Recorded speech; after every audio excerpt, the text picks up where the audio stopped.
On a flat, wind-scoured plain 90 minutes south of Berlin, there is a village where the lights never went off during the 2022 energy crisis, and where the power bill is roughly half what the rest of Germany pays. It is called Feldheim. One main road, a church, a handful of farms, around 130 people. By every ordinary measure, a place too small to matter. Yet this is the only community in Germany that produces all of its own electricity and all of its own heat, and owns the wires that carry it. The question is how somewhere this small pulled that off. The answer starts with a refusal. Rewind to the late 1990. A young engineer named Michael Raskieman puts up the village's first wind turbines on the surrounding fields. The wind here is relentless, and there is plenty of empty land. Over the years, the wind farm grows and grows until there are around 55 turbines ringing the village, generating far more power than these few houses could ever burn. There is enough electricity right there overhead, but the villagers can't use it. The cables feeding their homes belong to the regional utility, and the cheap local wind power has to be sold to the national grid and bought back at full retail price. So the village makes a simple request. Let us buy that short stretch of existing grid, the wires that already run past our doors. The utility, on eddies, says no. Here is the trap most communities never escape. You can make your own power, but if you don't own the road it travels on, you are still a customer. The obvious fix by the wires was off the table. So Feldheim did the thing that sounds insane.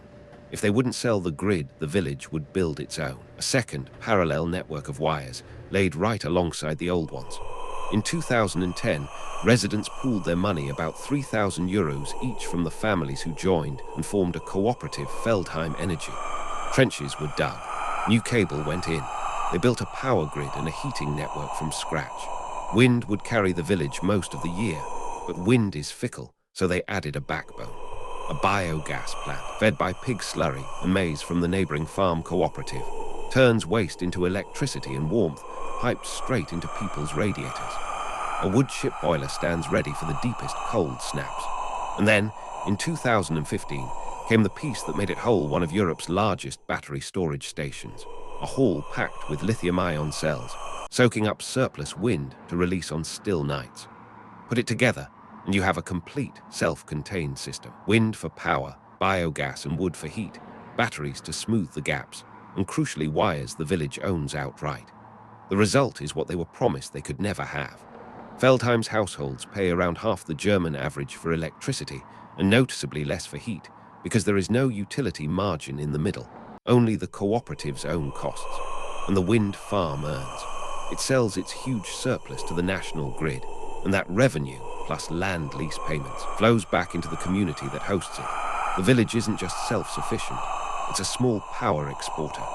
Now busloads of engineers, mayors and journalists arrive from across the world to walk these fields and ask the same thing you're asking. Could anyone do this? Feldheim's answer is honest. They had relentless wind, empty land, a patient developer, and neighbors willing to sign together. Not every village has all four, but the lesson that travels is smaller and harder to argue with. When ownership stays local, the savings stay local too. The wires are the whole game. Feldheim didn't wait for permission, and it didn't wait for the grid it was told it couldn't have. It built its own and turned a refusal into the cheapest power in Germany.